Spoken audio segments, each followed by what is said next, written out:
Мен Кизайбек Мәулен Менхатұлы 1998 жылы Қапал ауылында туып өстім.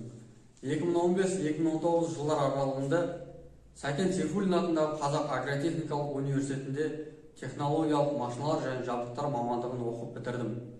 Қазіргі таңда Қапал кәсіптік техникалық колледжінде арнайы пән оқытушы болып жұмыс істеймін. Даярлайтын мамандықтарымыз ауыл шаруашылық техникасына техникалық қызмет көрсету және жөндеу мамандықтарын даярлаймыз. Және студенттермен тығыз байланысты жұмыс жасаймыз. Менің осы колледжде жұмыс істеп жүрген кезде жеткен жетістіктерім